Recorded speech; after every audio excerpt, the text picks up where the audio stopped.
Well, so we came up with the theme, the Teaching Librarian, and we thought we would talk about 3 different things today. Teaching that we do in the classroom in conjunction with you guys, teaching that we do at the Research Help Desk and in reference work in general, and then the section we kind of have been calling the secret life of student research. So things that we've noticed that you might find interesting, that we've learned through our work.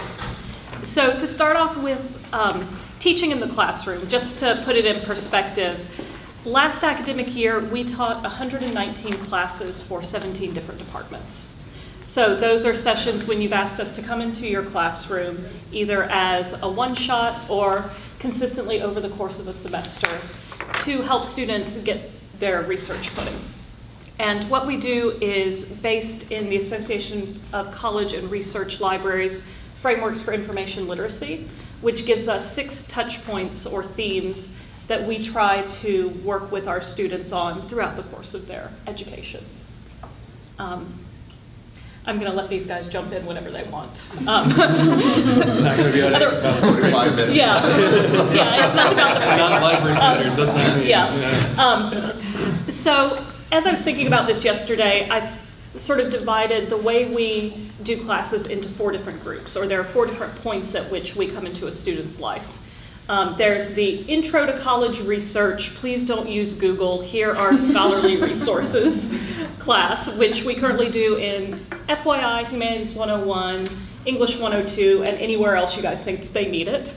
There's the Here's a Crazy Assignment, and you need a specific skill set in order to complete this assignment. So, for example, Rachel, your United Nations paper. I don't know if I would call it crazy. I say crazy with love. Yeah. This would also be... what is that? Where? Go ahead. Oh, sure. So we're actually doing Right This Week paper for due this morning. They're doing a simulation of the United Nations Security Council. And so the 15 current members of the Security Council, students represent those countries, and we pick an issue, and the issue we're looking at is North Korea and nuclear nonproliferation right now. So the issue is very current. The struggle is, the reason why poor Emily called it the crazy assignment, is for some of the countries, it's really easy to find information. But you want to find information about China and North Korea, your problem is too many sources. But if you are Senegal, and you need to find information about nuclear nonproliferation and Senegal's position specifically on nuclear nonproliferation, Senegal's position particularly on North Korea, it is very challenging, and it is beyond kind of the normal avenues by which students know how to do research. Yeah, so another example would be a history project that needs primary sources. So we would come in and introduce students to resources both on campus and off. We also do the sort of introduction to the major, guess what, you're a historian, here are the research methods you need to know. And then finally, there's the junior, senior, big research project where it's, here's the entire world of information. What do you need? And so, as you see, so when I do my statistics every year, I always come up with, we touched 1,600 students this year. That doesn't mean we saw the entire student body. It means that we got them at different points in their career, doing different things. So, Luke or Tim? You were talking about first year instruction. We typically like to have students come in with an assignment so that they have a significant reason for wanting to spend time with us. But the past couple of years, we've been meeting with first-year students the first week of class. They do not necessarily have an assignment, but the times in the calendar year when you meet in that first week of class can really create a bond. They recognize you within a few days of stepping foot on campus as a friend. And so we're realizing that it's not just the assignment or what the students are being asked to do, but the time of year when they're having an opportunity to come in and speak with you. Yes, and in the FYI classes, we've managed to match the classes to their personal librarian, which is a new program we introduced 2 years ago where each freshman has a librarian as a part of their success team. We email them about once a month. Hopefully they don't send us to their spam folders. And just give them a point of contact. And you never know how much that affects the students, because I personally don't get a lot of responses to those emails. Is that your take? You do sometimes, but last night I was working with a student and I said, don't be afraid to come back. And he's like, oh yeah, I will. You're my personal librarian. So they seem to know that, and they seem to respond well to it. And this is important because study after study has shown that even well-prepared students have library anxiety when they come to college. They find the library terrifying. And so, I think we're really nice people. But, it's different than their high school library. Even our students in South Carolina who have some of the same databases we have, our library's laid out differently. We use Library of Congress classification and cataloging rather than Dewey Decimal. It can be scary, and they feel like they should know a lot more than they actually do. So giving them a personal point of contact, we hope, will help some of that library anxiety go away.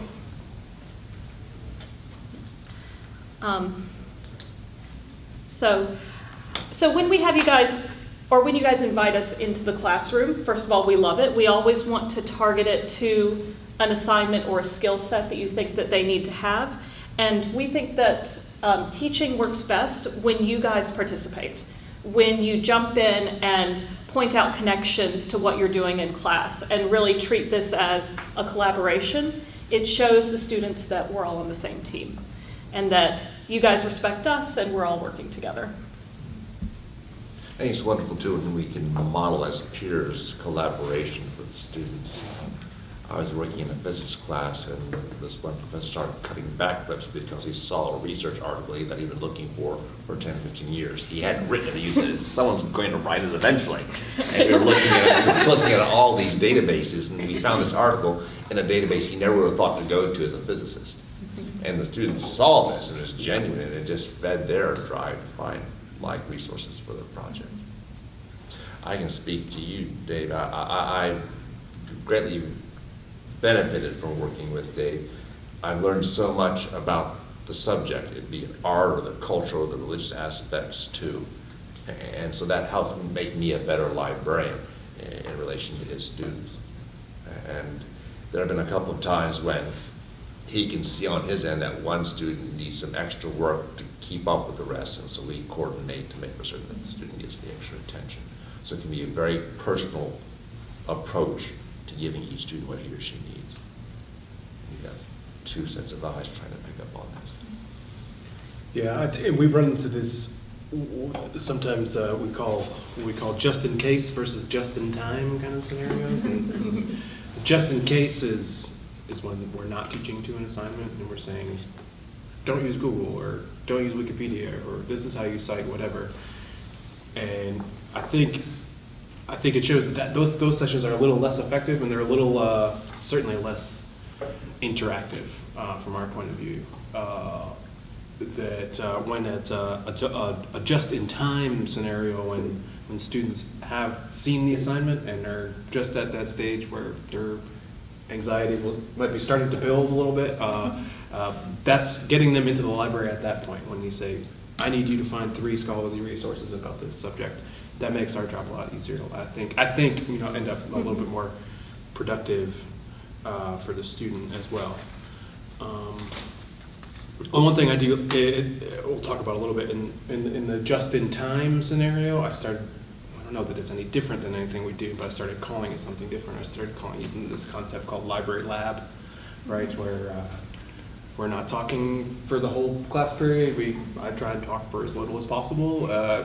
Lecturing just not being, I think, appropriate in a lot of scenarios for the library sessions, but just talking for a few minutes, giving them some concepts, showing them a few different tools, and then working with the students over their shoulder or them raising their hand or triangulating that research process between ourselves, so you, the professor, and the student, just kind of working things around the classroom. We found that to be a pretty effective use of our time.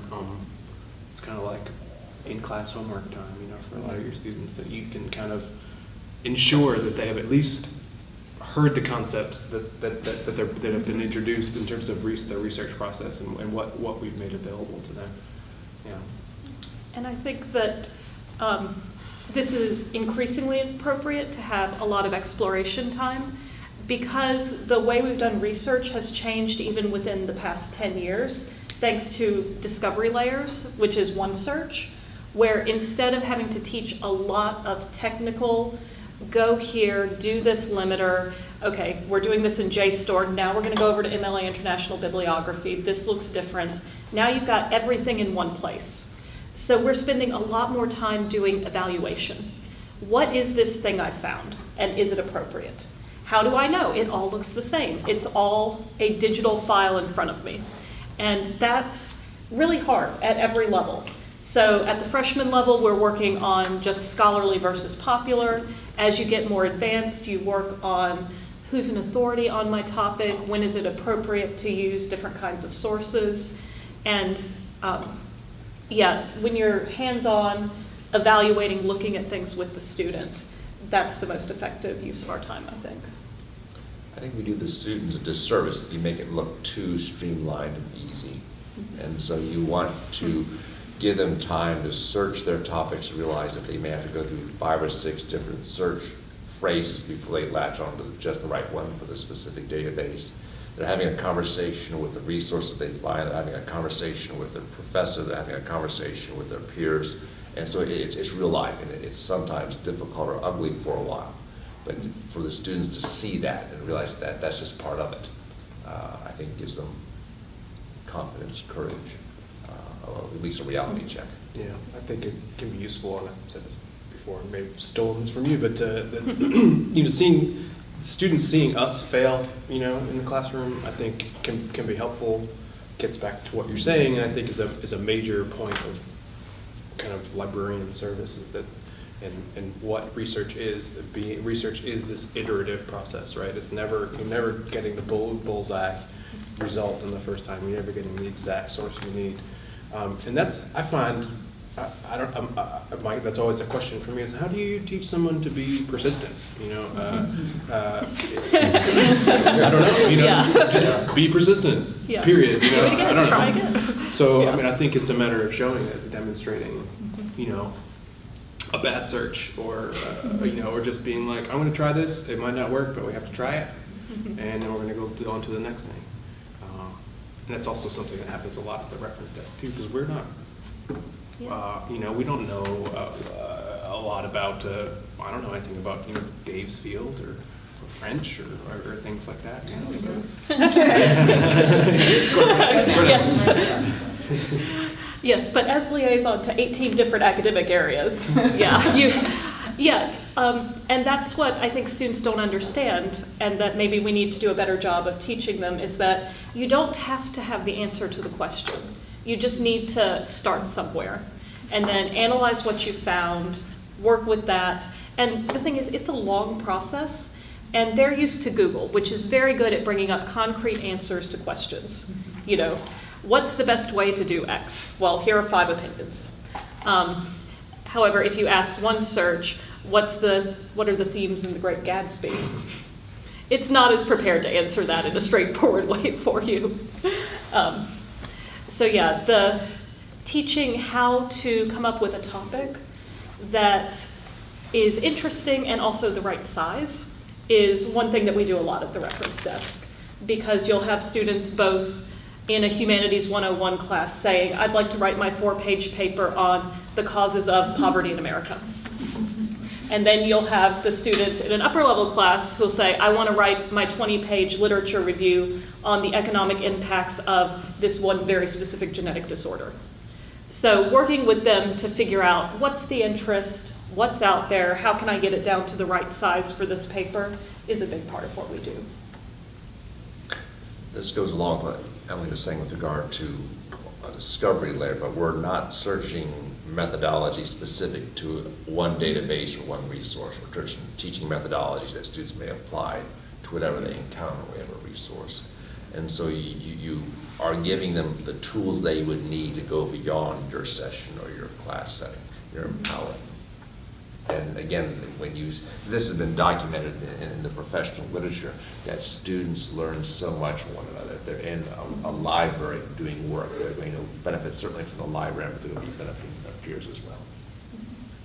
So rather than giving them a fish, you're teaching them how to fish. Yeah. and hoping that they will apply these skills not just to their academic work, but to life in general. So that eventually when they need to know whether something is fake news or not, they will be able to analyze it and figure it out. I mean, we're talking a little bit, we're kind of shifting a little bit to work that we do on the reference desk when students seek out research help for us in all kind of a one-on-one environment. And that's, for me, that's kind of my favorite part. I'd much rather sit down with one or two students than stand in front of a class and tell people about a database or something. But I think I feel like, I don't know, there's an interesting kind of art to the reference interview. It's probably not dissimilar to the conversations you have when you're advising students or helping a student write a paper or form a topic, things like that. You know, it's a kind of psychological, you're a psychologist, you know, kind of interview where you're trying to gauge what they're asking you and what their level of understanding is. Sometimes they come to you and they have a question and they don't even know how to frame it. And it's for me, it comes back to I think a lot about it in terms of customer service. I think that I kind of go around and whenever I'm living in the capitalist society, going around to different businesses and seeing, well, when am I getting good customer service and when am I getting bad customer service, and what makes it good and what makes it bad. And I think that for me, the difference between good and bad customer service is sometimes just the level of comfort you have with that person, how comfortable that person will make you feel. And it's especially true at the reference interview. I think I try to give that student or whoever some credit as they come to the reference desk and say, you know, that it took some effort on their part to admit they didn't know something. And it's, you know, it's a brave move in a lot of ways to say that, you know, they don't know what to do next. But like I say, getting back to the customer service thing, I think it's about being approachable. It's about being having an understanding of the place where someone is coming from. It's about rephrasing the data you get from them and feeding it back to them. What I'm hearing is this, and what I want to understand is this the question that you're asking. And it's I find it a really enjoyable experience, but it's something of an art to it, I think. You meet a student, and the student may be a virtual stranger. Within 5 or 10 minutes of a conversation, you're getting into some questions that the student may be applying to a paper or a project, or to a discussion with mom and dad or Thanksgiving dinner about not wanting to go to law school. You have no idea what the student's going to do with this information. And so you want to answer the question, but you want to be very sensitive to the circumstances, because if you go and find 12 sources for this student, and the student has only time to look at 2 and to digest 2 that night, you're doing that student a disservice, or you're making the student feel guilty. And these students generally are very conscientious. They want to do the best they can. They realize that they're in circumstances that may not allow them to do the best they can. And they come and they see the plethora of resources, and now they know for certain that they're not going to do this as well as they could because they didn't realize all these sources that were available. And so to realize that, hey, this first-time encounter is an opportunity to build a relationship with a student, to respect the student's circumstances, to listen attentively, and to say, yes, other resources are available. These are what we can work with tonight. And if you can meet the student's need, given those circumstances, you really have gone a long way toward making certain that you and your peers will see that student again. I had a student call me a few days before graduation. This was some years ago. He says, Tim, I want to talk with you. I said, this is a little late for a research question. I was joking. I've been helping with research questions all 4 years. But he says, no, Tim. He says, this is the first time in my life when I'm not panic-stricken. I just want to come and have a conversation with you. And so he did. And he was shaving and clean up. But he was an overachiever, but he'd always been pushing it. And I had never seen him so calm. And that was, I had sat down and realized the extent to which these students sometimes are pressed when they make their way to the research desk. I sometimes say that working at the reference desk is a lot like working in an emergency room, Because they come to you with a problem, you hopefully solve that problem, and you may never see them again. And you very rarely learn people's names. We only sometimes know what their majors are. But if we see them across the library later, you'll remember, oh yeah, you were working on this project, how did it go? So it's kind of a strange way to build relationships with students. So it's nice when we can work with classes and actually, learn a couple of names. Yeah. I think sometimes bridging the classroom and the research desk, it needn't be this way, but sometimes the student in having you in the class realizes, all right, I can now go to that person. I have permission or authority to bother that person, so to speak. And we do everything imaginable to avoid giving students that impression. But it really does serve the classroom as a bridge to the research desk and a consultation sort of point. There's nothing better than having a reference consultation with somebody and they said, wow, it was so easy. It was so much easier than I expected it to be. And when you realize that you can save them time, that the research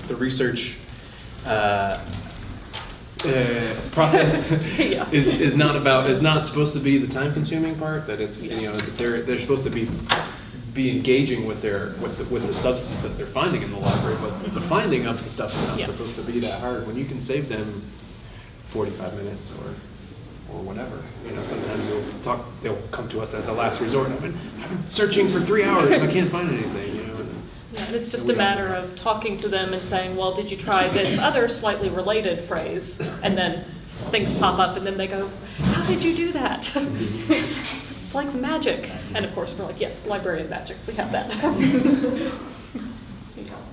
And you provide a lot of resources for the student to consider. Of course, the student can narrow the topic, but the student also can take an angle that he or she feels passionate about.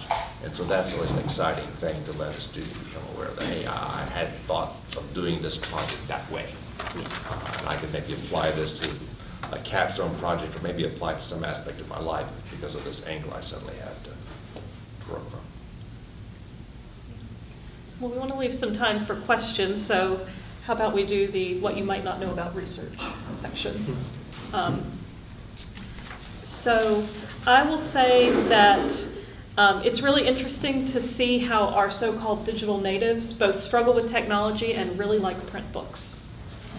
So I often ask, do you want me to email this article to you or shall I print it for you? They will always choose print. They will come to us and say, so I found this book as an ebook, can you get me a physical copy? So I think that they are recognizing what the studies have shown us, which is that it's easier to engage in something deeply when it's printed and when you can write on it and take notes.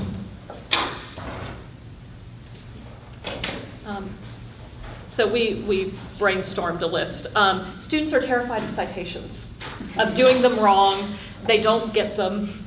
They use the citation generators and they know that they're wrong. Well, if we're lucky, they know that they're wrong. And they don't know how to fix them. And we have yet to come up with a good way to teach citations. So it's just an observation. Yeah, there's an interesting, number 9 on your list. Yeah. Citation terror. Exclamation point. I think that, I'm not sure what that is always about. I think that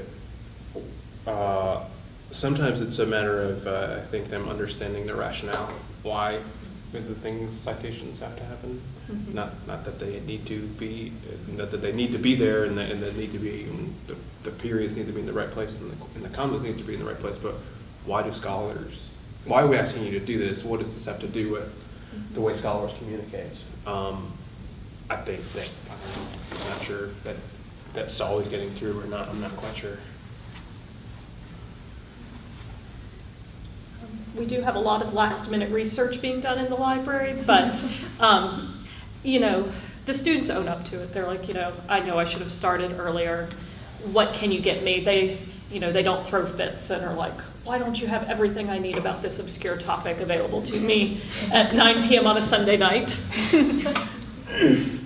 But there's something really great about that too, being able to be, I don't know, on their side, maybe, you know, I mean, not that there are sides, but, you know, like, I know, you know, professor's gonna assign these stupid papers, and I'm here to help you, or whatever, but, no, but you know what I mean, like, that we're not judging them, you know, and then that we are, they can come to us at any time before the paper is due, and expect to get help from us. We mentioned this in class, and maybe on occasion you'll have a reason to mention this in a research interview, but complete confidentiality. The student's welcome to take anything you as a librarian say to a professor or a peer, but whatever the student says to you is locked down. And that gets students' attention in a very positive way, because they're oftentimes not able to word things with as much polish as they would like. And they may have a half-baked idea that they don't want to be associated with 2 weeks out. And so to realize, hey, the slate really is clean, resonates with them. Yeah, and a lot of times at that point, they'll pull out the syllabus or the assignment and say, okay, I really don't get this. And we do a lot of helping them parse assignments and figure out, okay, when a professor says I need 3 scholarly sources, I can tell you exactly what that is. Now, when it says something like 3 credible sources, that's when it gets a little bit dicey for us, and we're like, okay, what do you guys consider credible? I know that I always go more conservative in that case and go for true scholarly articles.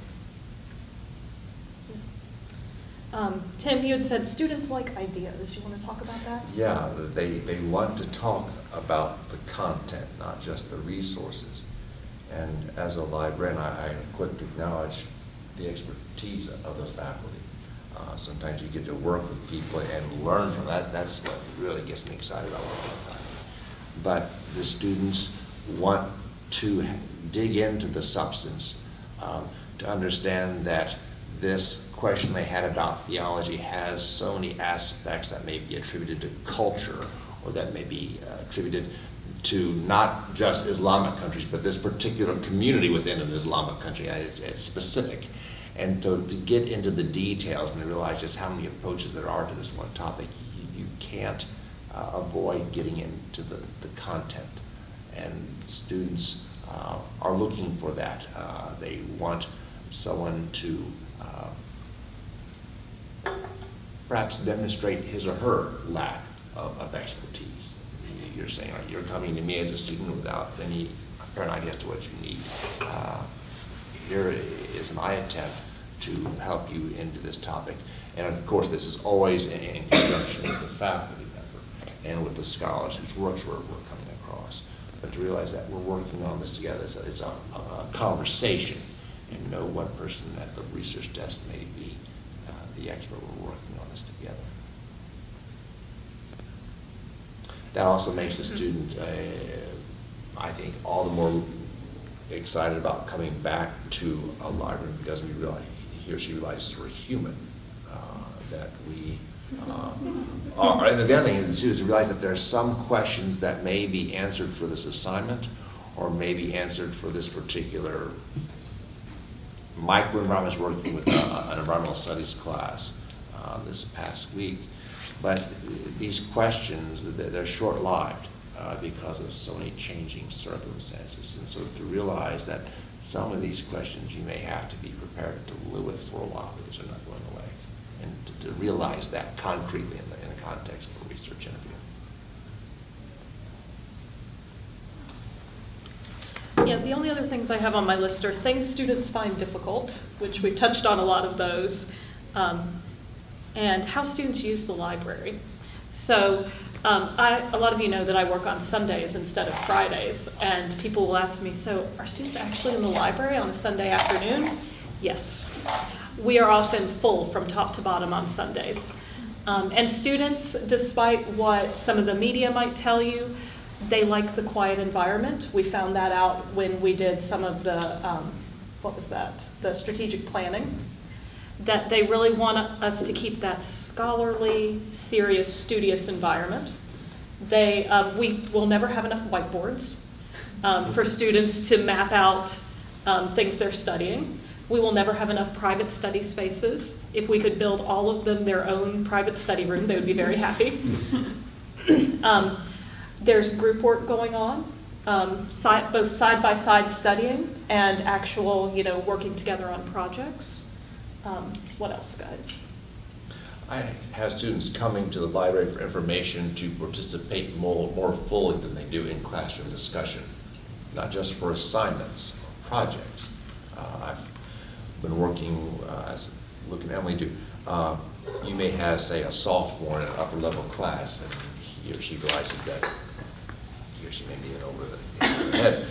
You may have a first generation college student for whom a lot of this is brand spanking new. And international students would be another example of that.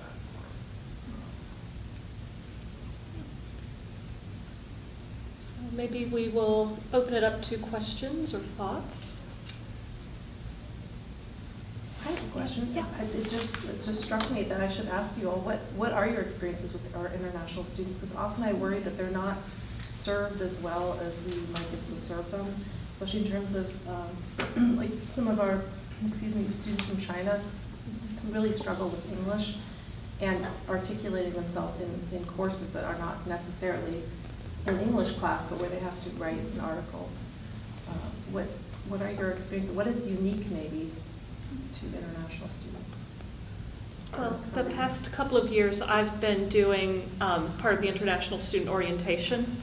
So I try to bring them in, and they do ask me to talk about plagiarism, because, international students may have a different concept of academic integrity based on the systems they've been brought up in. But I also try to let them know that what an American library is. So, for example, when I was studying in France, there were entire buildings of books that I couldn't check out. And so I like to let them know that, an American library, we do this. And also, this is your place, and that the librarians are very friendly and sympathetic, so they should ask questions. And I don't know how many questions they actually ask, but we definitely do see them in the library.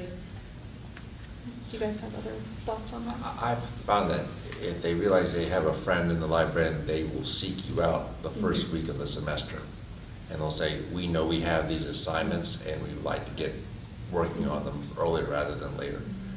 I think for a librarian to acknowledge, my goodness, you're pulling this off in a language that's not your primary one, to hear someone say that. I've been working with this one, so I've helped with humanities, history, survey courses, English survey courses, and he's struggling with English. But oh my goodness, I helped him recently in a physics class. He was blowing the doors off things. And so that was his space in which to shine. But he's made so much progress with his acquisition or use of English. But to let him know that we've got not just a library, but the writing center there. And so you can send the student, say, the writing center, and the person will work on the shaping of the argument. But you have to have something to substantiate this. So you go right back to the research desk. So it's a very good multi-point service center. So it sounds like you're really supportive of the international students. And I'm so glad you mentioned about plagiarism, because Beate and I had a situation that was because the student is from Germany, and he had come in after that, after the orientation time. And so he was just helping one of the German students, on one of the sports buses. He didn't realize that he shouldn't have helped him with the workbook. And it really came down to cultural, like you said, what did you say so articulately? Different cultural expectations absolutely. for academic integrity. Right, and we didn't even think about it, we didn't know that would come up. But now I'm glad to know that we can come to all of you for that. Yeah, and of course, we tell them, we've got books that you can read for fun, and, we've got graphic novels, which we try to emphasize to all of our students, but we know they're completely crunched for time, and that reading for pleasure is very low on the priority list after sleeping and eating. You're asking about the international, so you're seeing them at a point of extreme vulnerability sometimes, too. And to realize they're so capable, it's just that they're having this challenge with the language. And so if you can work with them and demonstrate that you're there, you have a relationship between the library and that student for as long as that student is around.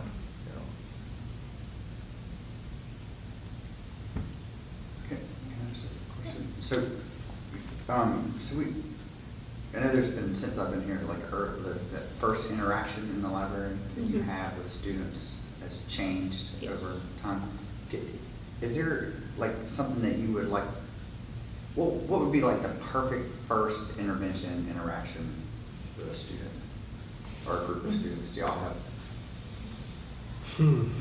So just to put it on the record, the evolution since I've been here has been, we did a tour during orientation up until about 2 years ago.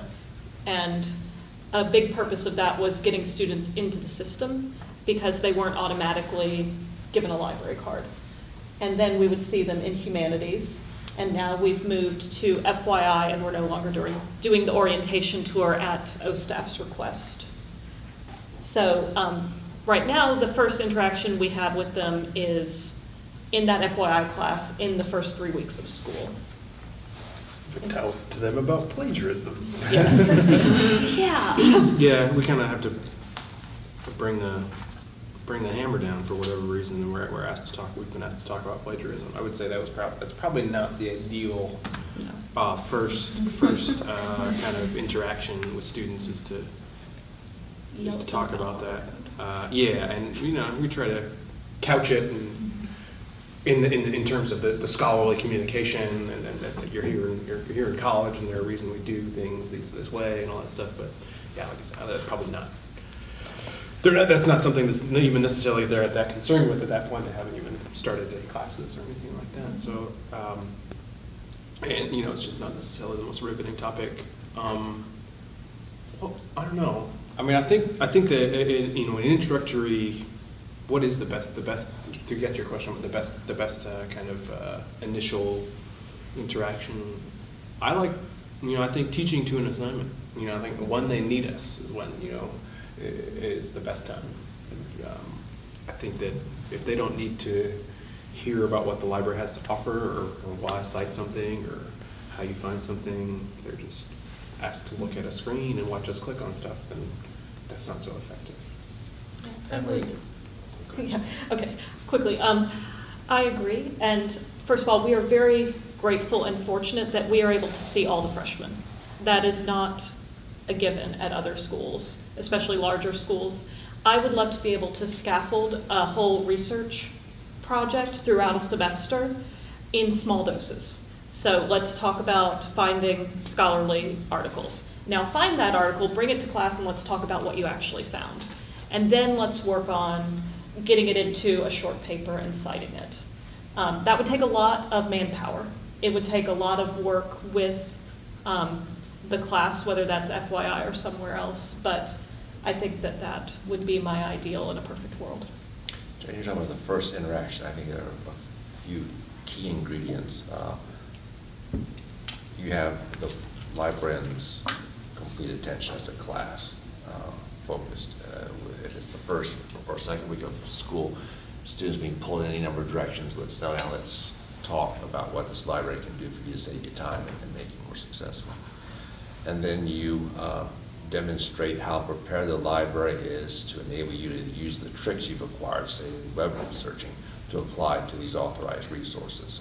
Okay, so don't worry about abandoning all this. We're going to teach you new skills, realize that those skills are going to serve you well because of all the work we've made or done to make that possible. Show them that there's something that they never would have thought of in the way of a resource that's available.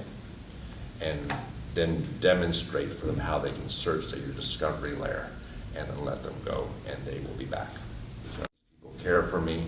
They're going out of their way to make the resources as easy as possible to serve you. And if there's ever a reason why we can't get what we want or there's some glitch, they're here to resolve the matter as quickly as possible.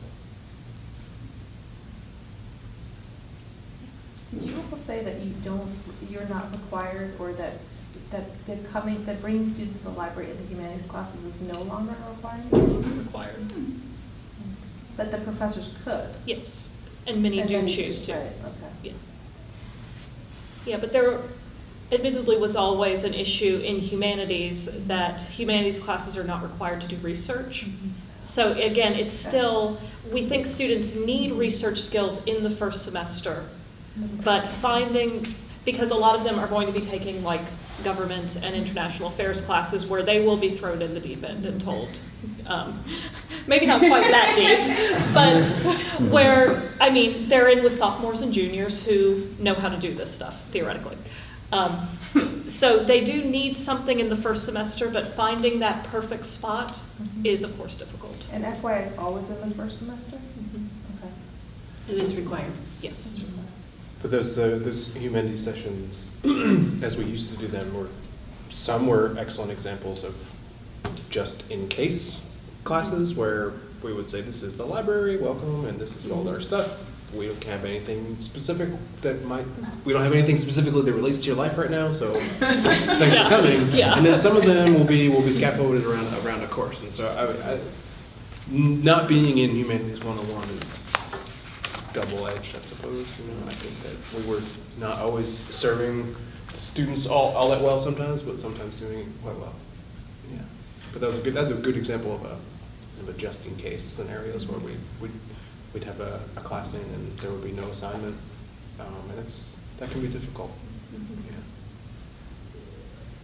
So many of my students in the interim course were first-year students, and they identified that in the same way that you do, that having a specific challenging assignment, even where there were low stakes and that it's pass-fail interim, it gave them the confidence to play around and to make mistakes.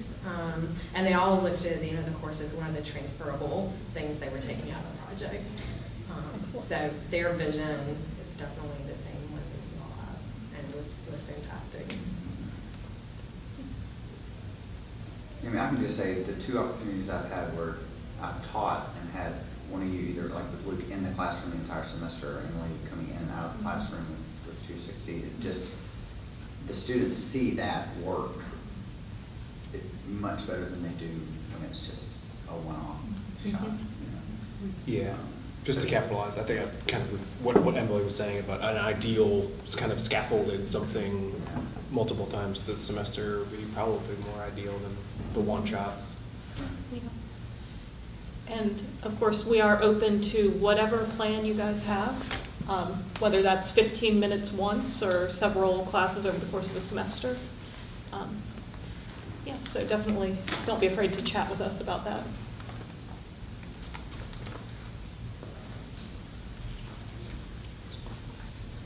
I have a bit of an unfair question. So you can dodge if you want. From your perspective of being involved in helping students with information literacy and research, is there anything that you think the faculty could be doing better or should be doing more of that you have noticed in terms of skills that you think students lack or just issues with assignments or anything like that? I guess that is a bit of a difficult question.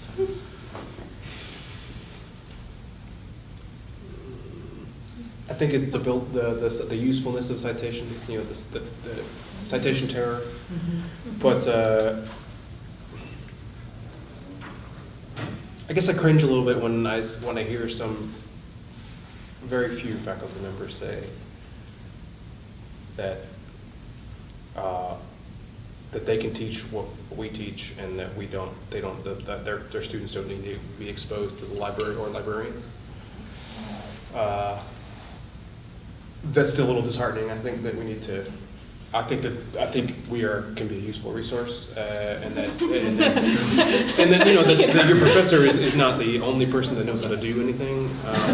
Could be a useful thing to communicate to students. They should be required to come to this session. Yeah, John. Not to help you dodge that question, but can I there's, because you were talking about assignment parsing. Yes.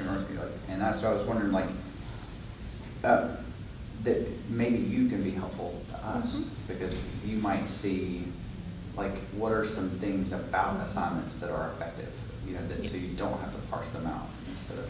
Yeah, so for me, most commonly, that's on source requirements. Okay. So it's very common to see, 5 scholarly sources. Okay, so to me that means scholarly articles and books. But if you're doing a very recent topic or a very contemporary one, is something from Time Magazine okay? For certain disciplines, you're going to want trade journals, which are professional journals for people in the field, but which are not technically scholarly. So if you can be, or sometimes, of course, we get the no online sources, and some students interpret that to mean only books that I can physically check out at the library.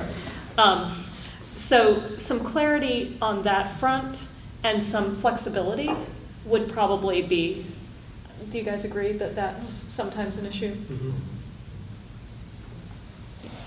I think that what I'm saying applies as much to librarians as it does to faculty, but sometimes we are so eager to push them to the scholarly, peer-reviewed resource that they're losing out on lots of spaces or places where they can go for some modified ideas, where they might then go to scholarly resources for substantiation or development. But an idea is an idea, and to emphasize what it is to evaluate the idea for itself. Do you all go to the, what is it called, new faculty lunches ever? Because that would be such a great, what you just did here would be so valuable for a new faculty lunch. Just hearing, discussing, for example, the source requirements, that it would be helpful to be very specific. And just to know what an amazing resource you all are. I think a lot of people don't know that. Yeah, we used to host our own new faculty gathering, but now that there are the new faculty lunches, we would be glad to come in at any point if we're invited. Who is, it was Begonia, but who is it? Begonia and Stephanie Meagher were doing it. I don't know if they're continuing to do it next year. They were? Or? They have been. Okay, I'll email them and Yeah. recommend it, and I'll copy you all on it. But I think that I know that newer faculty always tell me how much they appreciate it, and they learn so much, and I always think, gosh, I would have loved to have that when I was a new faculty member. So that would be the perfect place, too. You'd be able to speak to a whole bunch of new faculty members every year. Yeah, Rachel, the other thing I would say is that now that we've got our liaison program and each subject has its own librarian, tell us what your students are lacking in your field. So what skills do they need in order to be to successfully find and use information?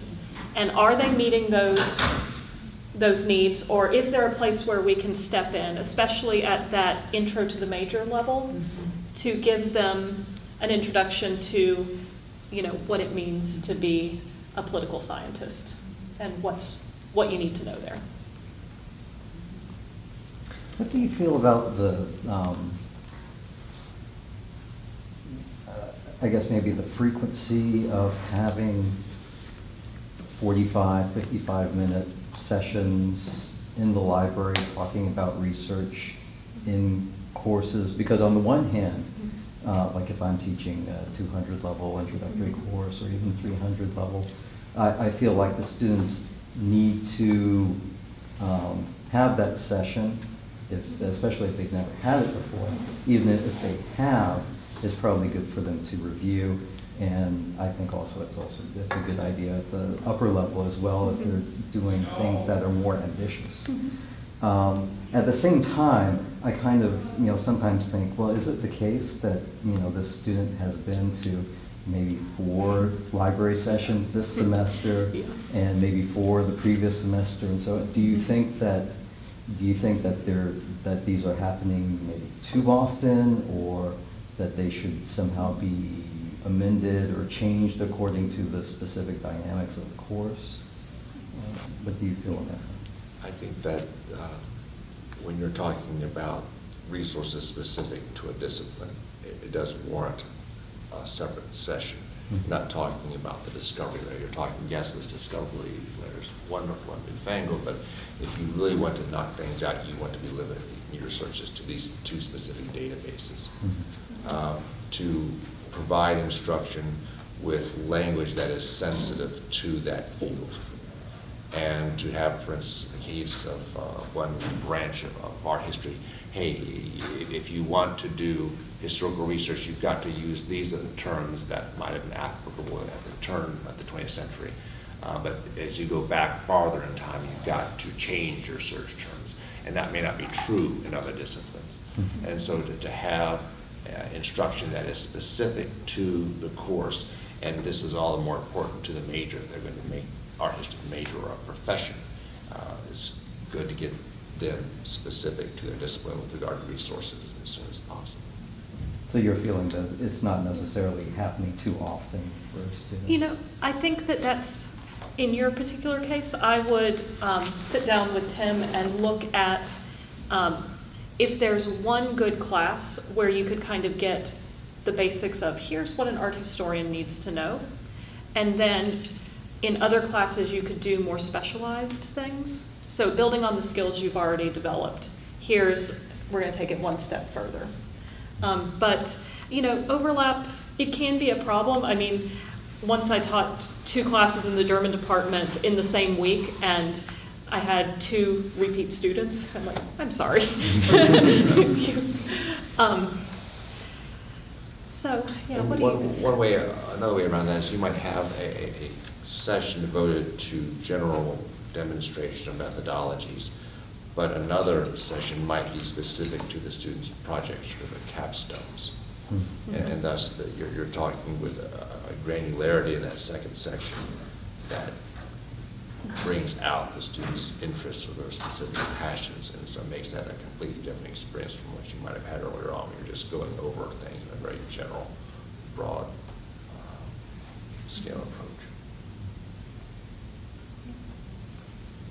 Yeah, and we've always got new things that we can teach. For example, in some classes or in some departments, scholarly authority, it can be difficult to parse. So, for example, when I do Middle East and North African studies, they see me once to get the research methods and then once to get this question of who is actually an authority in my field, how do I determine that? So yeah, and also just giving them time to search, I think, is always valuable. And, you know, giving them the chance to brush up and, you know, brush the rust off and say, okay, I need to find these things. I think it's also good to have a little bit of overlap sometimes between classes, because we seem to assume sometimes that, oh, they've seen this in one 45-minute session, they're going to remember it all. No, they don't. And so you never want to give them a carbon copy, but to have some overlap, it gives them courage as they go into that second session, and it refreshes. And it may be that you're showing them something. I think it was one of my classes where a student went up to you after class and said something like, you know, I've been through 3 of these sessions already, but this time I finally understand. Yeah, and I mean, I think that it's true that we might be the only subject on campus where people assume that they can learn all of it in 50 minutes. So I think one thing to take away is that this is a college-long process of developing their sophistication and their skills and turning them into information literate students. I mean, that would be helpful I think it would be helpful for us in long term, us as a college, long term, to sort of nail down what those skills and processes are, and see them through that scaffolded process throughout the curriculum. We would love that. Hey, we have the gen ed proposal that we Yeah. wrote. Yeah.